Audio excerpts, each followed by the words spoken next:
Okay, you're good. Okay. Live stream.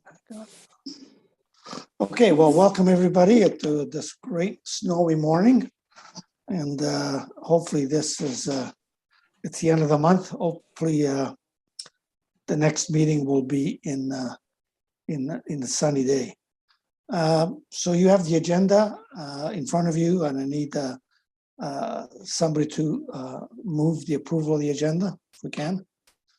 David, and second by Laura. Anybody has any questions? The only thing I have is that I want to add something to under new business. I should have included it in regular, and that's just an update on the detachment board that we've been working on. It's not much of a report, but I should bring you up to speed. So if that's okay with you folks, we'll move along. Any declaration of pecuniary interest? I don't see any. And so you have the link to the minutes from November 26th meeting. We need a mover and a seconder, please. I'll move it. Laura moved it and Lloyd seconded it. And any questions or concerns? I haven't heard none. And I presume everybody's in favor. Perfect. So we'll move to item 6. It's a monthly report, and it's as usual, quite a comprehensive report. So Jeff, are you okay? Do we need to send paramedics? No, don't need an ambulance yet. Good. So I'll turn it over to you. Thank you, Mr. Chair. Good morning, everybody. Where, Jeff? My report this morning, so it will cover November, December, and January, so the 3 months. There's a couple parts in my report that we've had to break up. It's just how we have to draw out the data and information from our programs, but I'll point that out to you.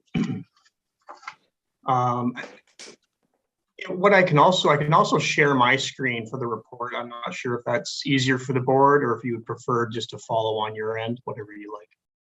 I would prefer if you share it, if you don't mind. Certainly.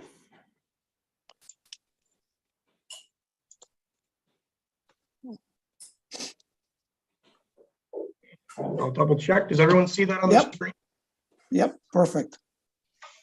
Okay, we'll get to it. So during those 3 months, we had 2 complaints. One was related to service, and one was a member's conduct. I'm aware of the details of both of those complaints. One has been resolved, and the other one is just going through the normal process. I have no concerns about either. Jeff, can you make your screen a bit bigger, if you can? Sure. The what I'm sharing, Lou? Yeah. Okay, let me see here. You can do that, Lou, just by pinching it out or making it bigger. Yeah, it's not doing it for me. It's okay. Carry on. I got it on my iPad anyways. I'll try to squeeze it in here to the left, but I don't think it's letting me for some reason. That's fine. Carry on. Okay. Secondary employment, so that remains at 2. Police officers have approved secondary employment outside of their policing job. Daily activity reporting patrol hours for November to end of January, 864.5. 32.25 foot patrol hours and 15 hours of dedicated patrol in that time. Detachment initiatives always have a number going on at any given time. We always report our ride programs. So for that period of time, 365 set up ride programs. Of course, during that time, that's encompassing festive ride program as well. So we always bump up our initiatives around the holidays. So a very successful festive ride season for us. I guess it depends on how you measure success, but more impaireds that we have seen over the last 2 years, partially due to legalization of cannabis, but partially due to the pandemic, and I'm sure many other factors. So we did have, compared to, say, 24 months ago, our festive rides, we did have more arrests and charges for impaired driving, both by alcohol and or drug. A couple of our public education campaigns, either Rob Simpson, our local media officer, does such a great job of his public education. I'm sure a few of you see Rob's videos. He recently released an excellent rural pedestrian safety video. That was as a result of Councillor Mink from Port Hope and I having a conversation earlier in January, and her concern of some of her constituents in the rural area of Port Hope. Snowy month of January, snowbanks getting higher and narrow roads becoming even further narrow. So as a result, Rob put together a very comprehensive video that the quality is so high that OPP corporate picked that up, and it went province-wide just a week or two ago. So we're very proud of Rob for his continued projects. Sorry, I'm not keeping up with you here. Let's see, there we go. Toy drive, just an example of a nice picture of a toy drive in Campbellford, Trent Hills. Tim Blake's department does such a great job in leading that, and a lot of partners involved, and a lot of toys going to needy families during that time.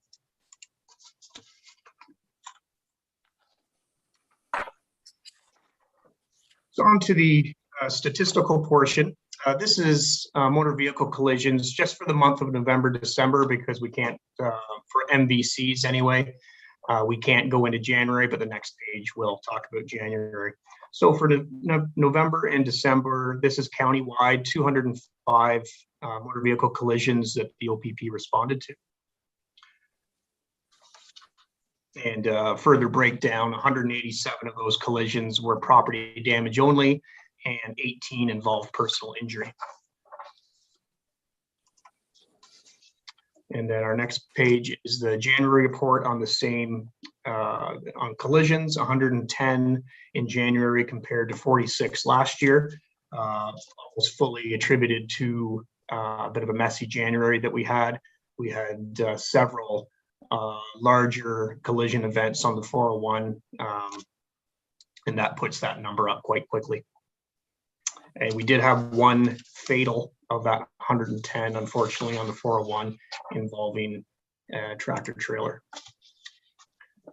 Next is our templates per month. So that details the MVCs throughout the county, divided up by municipality in the 401. So for November, we had 15 in Brighton, 2 involved personal injury, 13 property damage, bringing the year to date to 94. And then for December, 11 collisions, 10 property damage, 1 involved in injury, bringing year to date to 105. And then January 2022, 10 MVCs, all thankfully were property damage only.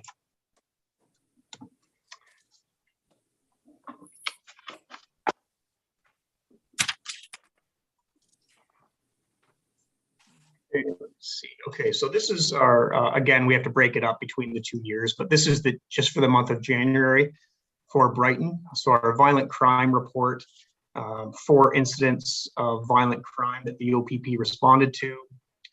3 were assaults, and 1 was other crimes against person. Just as an example of the assaults, 2 of them were domestic dispute related, where charges were laid, and another was involving a young person who was assaulted outside of ENSS during a lunch period. So nothing to be concerned about there as far as our numbers for violent crime. Property crime for the same month, total 10, just down 1 from 11 of January last year. 1 break and enter, 1 theft over 5,000, 2 theft under 5,000, and 6 frauds. The 1 break and enter was break and enter, which resulted in 2 guitars being stolen, and that investigation is still ongoing. Frauds, very typical of what we continue to see, a lot of online fraud, Facebook fraud, where a complainant was defrauded of $1,500 for paintball gear that he didn't receive. Another Facebook fraud involving investments, and another Microsoft fraud as well. Just as a few examples. No drug charges were laid in the month of January.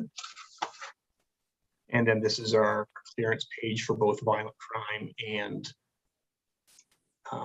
oops, there we go. There's our clearance page for violent crime and property crime.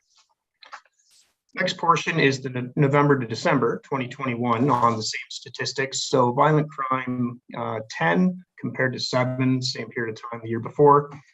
So 4 were sexual assaults during that time. Just have a quick look at that and share some information with you. One of those sexual assaults was involving an incident that was reported to the OPP from the CAS, and a male was charged with sexual assault.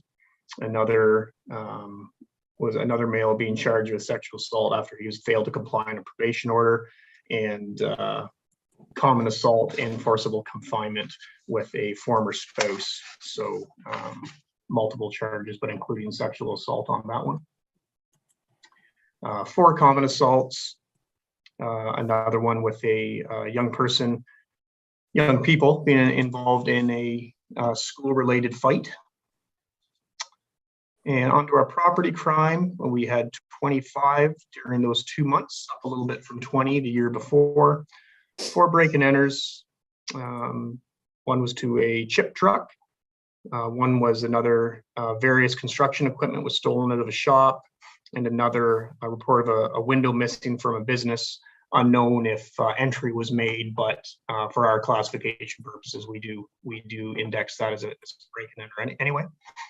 There were 4 theft over 5,000, 6 theft under, 8 frauds, again, very similar. Most were online related, and we continue and always will get that consistent public education out about safeguarding our vulnerable community members on online fraud.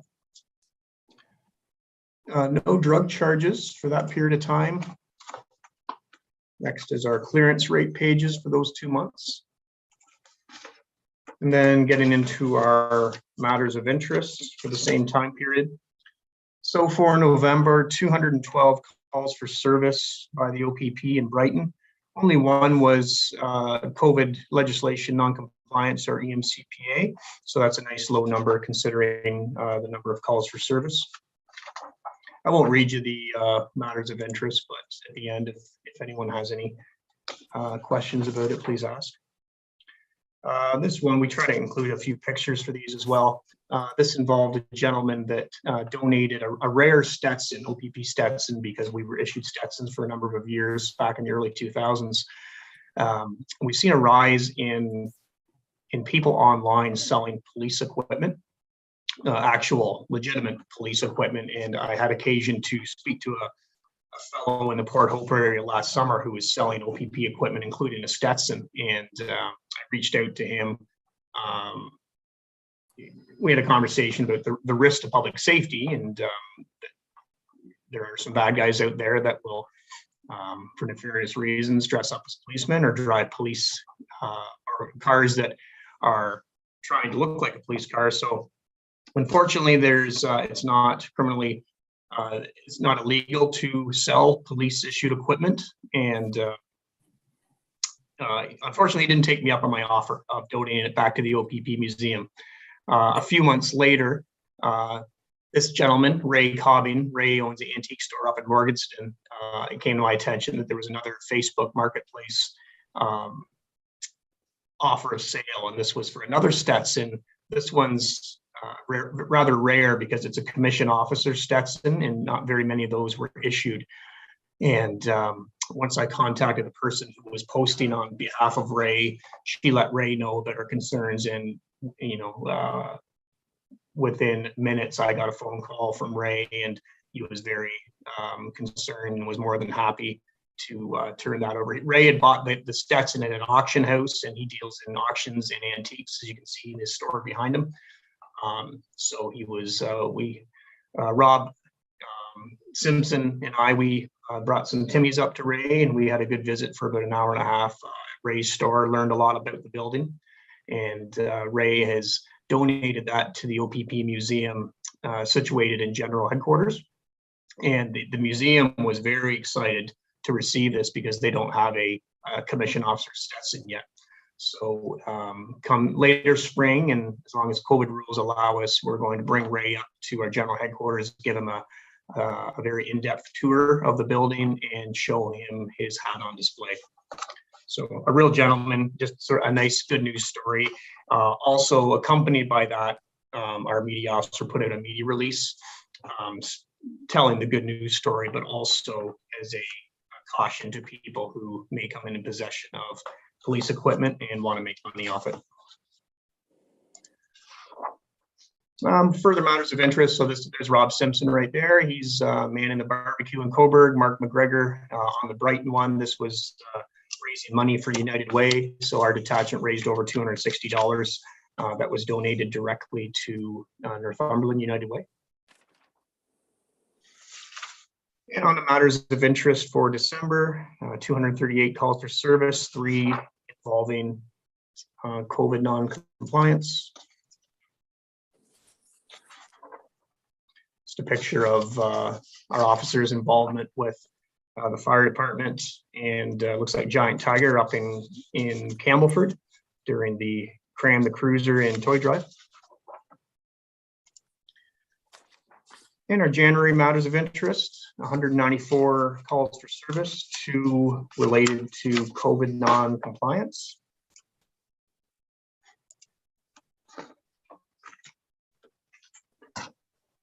I'll just speak a little bit on, so the last matter of interest under generally Northumberland, just speaking about, that was a bad snow day for the county, and we had the assistance of SAVE unit members from region and from Peterborough.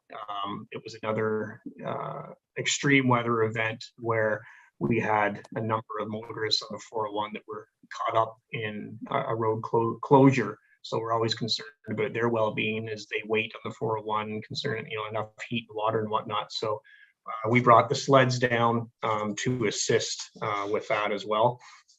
It was quickly cleared up actually, and so the officers on the snowmobiles, they spent the remainder of the day and overnight the following morning enforcing local roadways of snowmobiles and trail systems as well.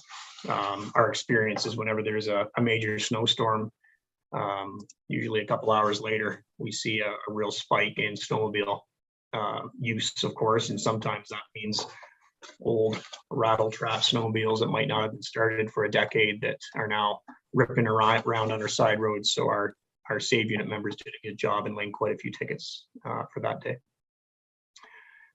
Next 2 pages are just outlining our issued tickets during the months, our Provincial Offence Act charges. So for November, 535 tickets total throughout the county, 102 were in Brighton, 22 in the 401, and 80 elsewhere in the municipality. December, 59 tickets in Brighton. The breakdown is 25 in the 401 and 34 elsewhere. And for January, 72 total, 34 in the 401 and 38 elsewhere. False alarm reports. And for December, 6 alarm calls at 3 different locations.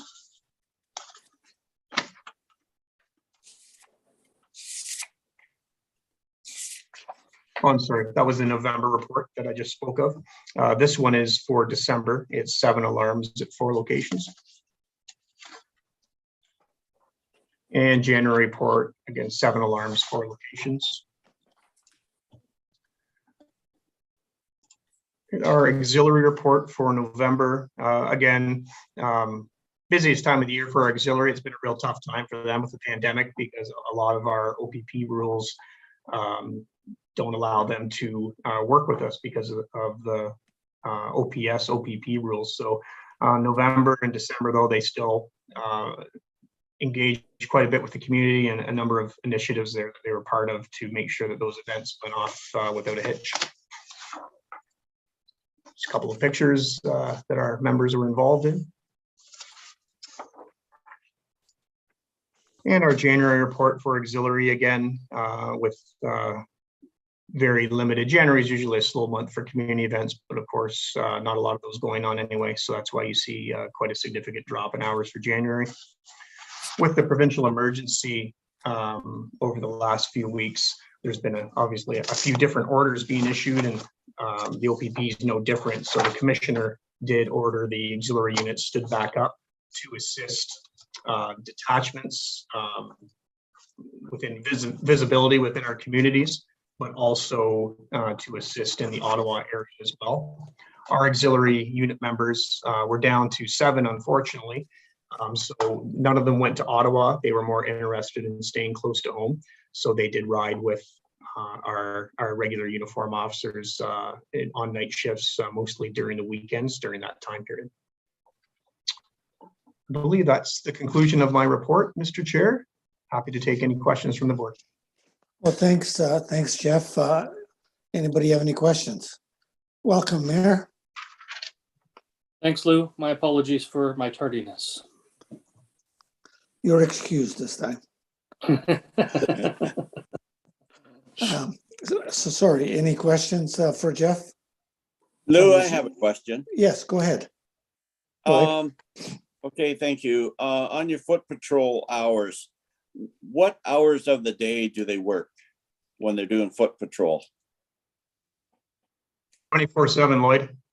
We don't, we like it for the visibility portion, and because we know that's important during the days, and community confidence when you see officers walking around, but at any time that the officer is available. So nighttime as well, there's that obvious deterrence when officers are checking businesses and alleyways. So no set time, but it's on the officer's discretion, but also assignments from their sergeant.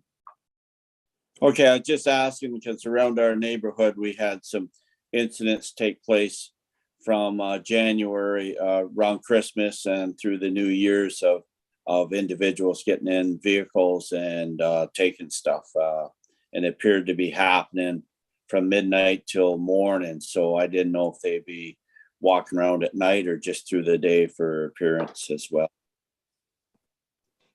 Nope, all the way around the clock for foot patrol. And that's foot patrol is a favorite of mine for a few different reasons. So that's a constant. We always encourage our officers to use that style. And of course, you're far more apt to have pleasant interactions with members of the community as well when you're not behind a black and white cruiser or a windshield. Yeah, okay, thanks very much. And I do agree with that 100%. Any further questions? Haven't heard none. Thanks very much, Jeff. Again, very comprehensive. And I must say that I guess I should have brought it up before. Last meeting we had, we talked a little bit about signs or flags with sort of a real kind of skatey graphics, and Jeff looked into it and got back to me pretty quick that there wasn't much we could do. So thanks, Jeff, for looking into it. I think, it's unfortunate, but it is what it is. We don't have any correspondence that I know of. Any new business? I had one sorry, Laura, you have your hand up? No, okay. Reporting on the detachment board. So a couple of weeks ago, I knowing that this meeting was coming up, I took the liberty to email Dan Basio because, as you know, he's been leading the charge through Hamilton Township, and there's no updates.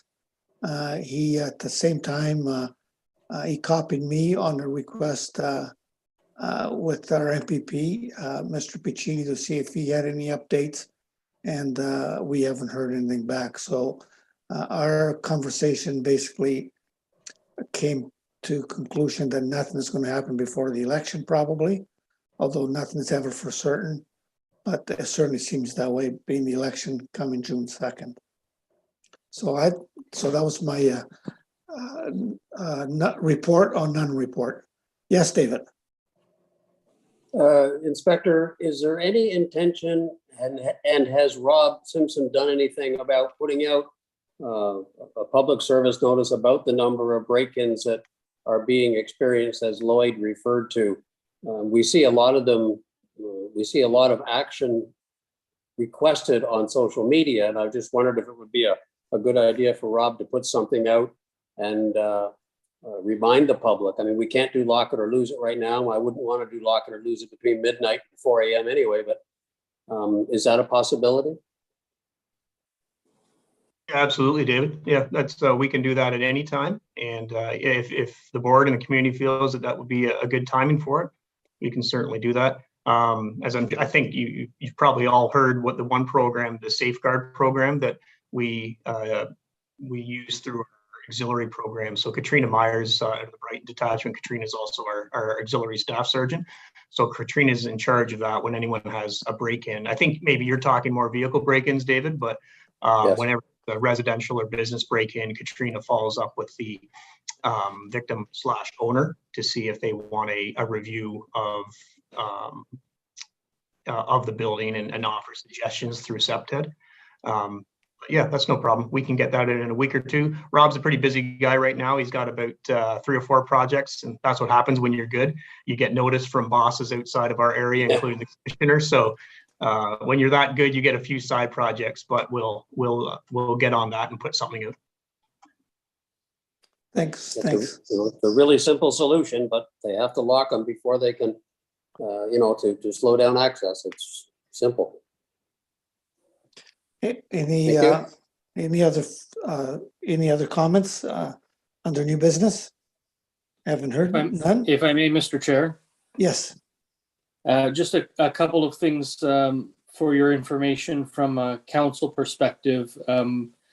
Municipality has begun a mental health initiative. We've held one meeting to gather some people together, and I mentioned it at this board because the OPP have kindly brought some of their MHEART, their mental health. What does that stand for, Jeff, again? Mental Health Emergency something team.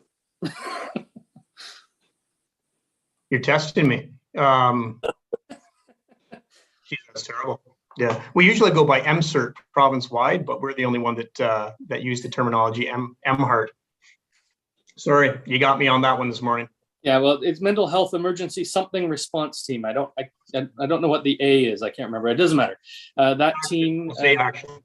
Action response team. There it is. So well done. It was a team effort, Jeff. Well done. So that group is joining us on those meetings to help us bring a mental health initiative to the community. We're hoping to do something around May. The first week of May is Mental Health Awareness Week. So we're hoping to get that launched, and our next meeting is next week.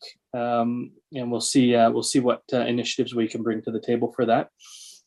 And the other point I'd like to just note for this board by way of information is that council, through its budget, will be adding to its bylaw enforcement staff one more person. So that's a 100% increase to our, I think council felt that the more rules we add around the community, the more pressure we put on one bylaw enforcer. And, we just needed a little extra assistance so we can be a bit more proactive rather than reactive with bylaw enforcement. And I think I just want to let this crew know. Thank you very much, Mr. Chair.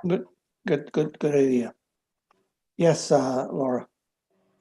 Thank you. I just wanted to ask, and I think we've asked this before, but council increasingly gets more and more concerned and complaints about speeding. And there's always a desire to lower speed limits, put up more stop signs, put in speed bumps. And I think just before we go down that road, I would like to have a better idea of what the right way or the best way to slow people down is. I hate to put all these things in place to find out that people are going to speed anyways. And again, I know we've talked about this before. I would love it if we could get some sort of report that comes to council if that's possible, from the OPP, kind of giving us maybe some ideas so that we can discuss it there. Is just wondering if that's a possibility. I could respond to that, Mr. Chair. Sure. Are you looking for solutions to the speeding, Laura, or more so the process? And I asked that because we really try to discourage lowering speed limits, kind of that knee-jerk reaction as a solution, because it never is. If there's have a speeding issue in a 70, they're going to have a real speeding issue in a 50. But our process is simply, however we receive the speeding complaint, whether it be through the board or council or municipal staff or anyway, social media as well. As you know, we utilize the Black Cats. We're very proactive in using those, and Alan's great to help us out with those as well. But that's not it. We always do a speed sign review of each one, because without properly situated regulatory black and white speed signs, then our officers can't lay the charge. Well, they can lay the charge, but it won't hold. And when it comes to court, what I've seen in different areas as well, and I think it's hurt the overall situation, was the municipality receiving a complaint, or maybe 2 or 3 complaints from one individual, and then council passes that resolution to lower the speed limit, rather than conducting a proper review collaboratively between the roads and the OPP. So that's what we still suggest. We do it every day because we have so many come in throughout the county, and I think it works. And that's what I ask every board and council: just give us a chance to review it properly before any action is taken. Okay, thank you. Yes, like I said, we do receive the complaints. It does come to council, and there's often a desire to put in to lower speed limits, or to put in more stop signs, or to put in speed bumps. And I just want to make sure that we're actually going down the right road with that. So I guess making sure that whatever is proposed is reviewed by your that would be probably the best first step. Yeah, very happy to do it, and we encourage that. It's a tricky one because it's such a balance, and we all of our jobs are to allow for the effective, efficient flow of traffic through our communities as well. So it simply isn't. You just can't put 40 zones everywhere and stop signs everywhere, because then you'll have different, bigger issues possibly. Okay, thank you. Jessica, we don't have anybody from the public. No. Turn this off. Okay. So we don't have any issues to go in camera. Sorry, just turn this off here. Okay, I guess so. We're now ready to adjourn. Before we do, Mr. Yeah. Chair, I just want to circle back to the Deputy Mayor's question to the inspector. So at last council meeting, we had 2 motions passed. One to conduct a traffic study along the full length of Ontario Street to determine if more traffic control was necessary. And I don't know what the answer to that will be. And the other was for staff to review Baldwin Street for the same determination, essentially. What would trigger an OPP report or response for those? And should we be asking staff to discuss this with you? Or in your experience, is that automatic? We just have to hear about it, Mr. Mayor. So just an email from anyone, staff member or road super of the roads department. And I should say as well, like, we can give just our perspective and recognition as far as law enforcement. We're not engineers, so we just go. That's just one piece of the solution. I think is the enforcement part. Okay. Thank you. I will just circle back to staff to make sure you're included in the discussion. I appreciate that. Thank you, Mr. Chair. Thank you. Okay. Any further comments, questions? So we'll adjourn this meeting, and I guess the next meeting is, I think it's in April. I'm not sure. April or May. April, May. Yeah, I think you're right. I think it's April. And so And we have one before we go into summer. yeah, we'll have that one, and then after the election, we'll see what happens as far as the detachment board goes. Unless Jeff, you had some comments on that, but probably not. No, sir, nothing to add. We tend to get the information a little bit slower than I think than the boards to the OAPSB, but some of our internal discussions, crickets, not an update at all. Yeah, okay. All right, I'll entertain a motion to adjourn. Yes. Lloyd, David? second by Brian. Have a great snowy day, folks. Thanks, Luke. Except you, David.